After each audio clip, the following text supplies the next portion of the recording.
Lorsque son père, qui travaillait dur, est mort, le petit Kyle est entré dans le bureau de son patron pour lui poser une question en tête-à-tête. Le patron n'était pas préparé à entendre ces mots sortir de la bouche d'un enfant de 11 ans. Jeff était parti. Il n'allait plus jamais revenir. Papa. Kyle a appelé la pièce vide. Il s'est tenu immobile au centre du sol, comme s'il voulait profiter du silence. Le garçon de 11 ans essayait de faire la paix avec la dure vérité, qu'il n'entendrait plus jamais de réponse à cet appel. Papa, a-t-il encore crié, laissant cette constatation s'enfoncer plus profondément dans son cœur. Il pouvait entendre les légers pleurs de sa mère dans l'autre pièce et une multitude d'autres voix de consolation. Soudain, la porte s'est ouverte, laissant entrer une vague de bruit en provenance du hall, et M. Wilkins. Il a tranquillement traîné ses pieds vers Kyle et a dit de sa voix morose, « Ton père était immensément fier de toi. » Et tout le monde à l'atelier le savait. Il connaissait toutes tes notes et tes médailles par cœur. Au cas où tu te demanderais si tu l'as déjà rendu fier, si est-il le cas, mon garçon. Tu l'as rendu très fier. Kyle a baissé la tête, mais il n'y avait pas de larmes. Monsieur Wilkins a été surpris par le manque apparent d'émotion du garçon, mais il a continué. Et deuxièmement, jeune homme. Rappelle-toi, avec le départ de Jeff, tu es l'homme de la maison. Tu n'es plus le petit garçon qui faisait des caprices pour des bêtises, qui cassait des objets ou qui ne se souciait pas de la santé de ta mère et de ta sœur. Tu voudras toujours avoir la plus grosse part de pizza ou ne pas vouloir plier le linge. Mais dans ces moments-là, souviens-toi de qui tu es. Et qui est-ce? L'homme de la maison, répondit Kyle. Quelque chose dans les paroles de Monsieur Wilkins a ébranlé Kyle. Il a souri courtoisement, permettant au vieil homme de lui tapoter les épaules et de partir. Je suis l'homme de la maison. Si est-il quelque chose que son père avait l'habitude de dire de lui-même, principalement comme une réplique amusante dans les disputes avec sa mère, se rappelle Kyle. Mais aujourd'hui, ces mots pesaient lourd sur le petit cœur du garçon. Kyle avait entendu différents récits sur la cause et la manière dont son père s'en est allé. Sa mère avait essayé de les protéger, lui et sa sœur, des rumeurs, mais Kyle était juste derrière la porte lorsqu'ils discutaient des théories. Il avait entendu beaucoup de voix spéculer que c'était la faute de l'employeur, M. McGill. Il savait que Jeff était surmené et n'avait pas dormi la nuit précédente.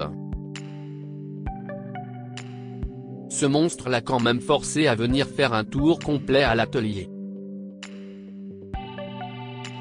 Jeff n'était pas dans son état normal. Si est-il impossible que Jeff ait raté quelque chose d'aussi basique que le harnais? Peut-être que le harnais lui-même était vieux et défectueux. Oh non, c'était définitivement la faute de M. McGill. Kyle n'avait jamais rencontré cet homme. Il n'avait entendu le nom de McGill que par son père, et jamais en mal. Mais bon, papa ne disait jamais de mal de personne. En fait, Jeff avait même invité M. McGill et sa famille pour l'un des anniversaires de Kyle. Monsieur McGill n'est pas venu, mais il avait envoyé un cadeau pour Kyle. C'était une voiture jouet haut de gamme que Kyle adorait.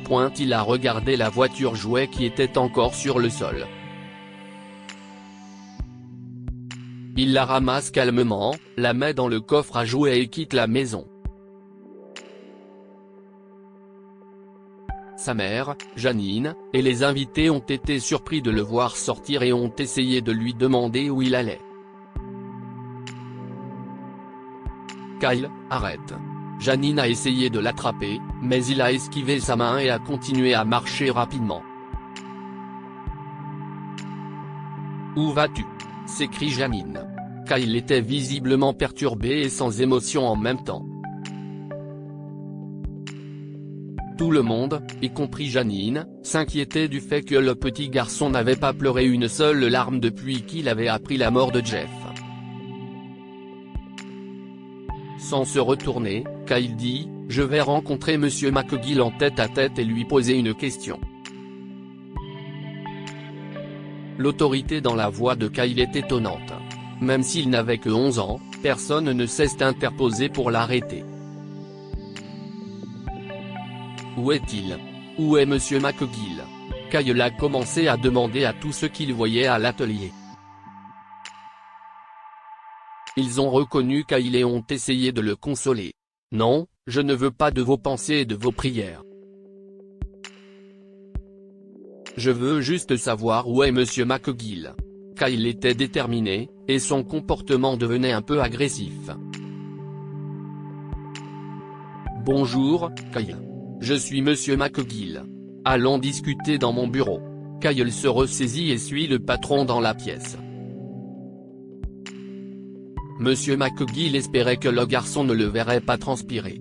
Il y avait tant de choses qu'il souhaitait expliquer au gamin. Mais il ne semblait pas que Kyle soit prêt à écouter. Sans aucune émotion dans la voix, Kyle a dit « Je sais que vous êtes étiez le patron de mon père.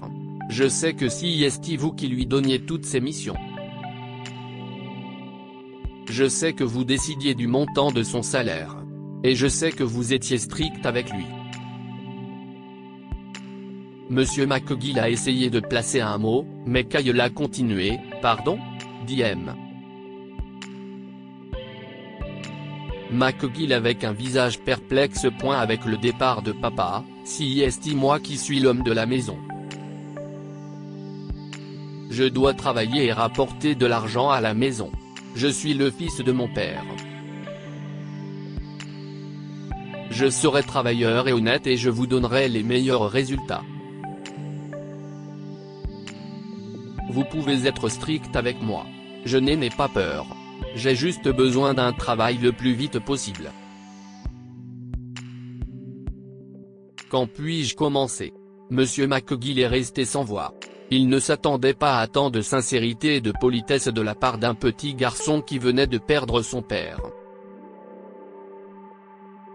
Il serre la main du garçon et lui dit « Je dois d'abord parler à ta mère. » Quand Monsieur McGill a dit à Janine ce que son fils avait fait, elle a pleuré. Les invités avaient eux aussi honte de leur commérage. Mon doux Kyle, tu n'as pas besoin de faire tout ça. Maman est là, et elle va s'occuper de tout. Savais-tu que maman travaillait dans la restauration avant ta naissance? Kyle a eu l'air confus en entendant l'information. Ça veut dire que j'avais l'habitude de cuisiner et de vendre des repas. Et tu sais que je fais la meilleure cuisine de la ville, n'est-ce pas? Kyle a essuyé ses larmes et a hoché la tête. Alors c'est facile. Maman va retrouver des gens à qui vendre ses repas. M. McGill vit l'opportunité et ajouta, Janine sourit à Monsieur McGill, saluant sa prévenance. Tu vois? Maman a déjà son premier client. On va être riche. Janine a parlé avec une joie animée dans la voix pour consoler son courageux petit garçon. Mais je te promets que tu seras toujours l'homme de la maison. Et c'est toi qui auras la plus grosse part de pizza. Pour toujours. Que pouvons-nous apprendre de cette histoire? Les enfants méritent d'avoir une enfance, quelles que soient les circonstances difficiles.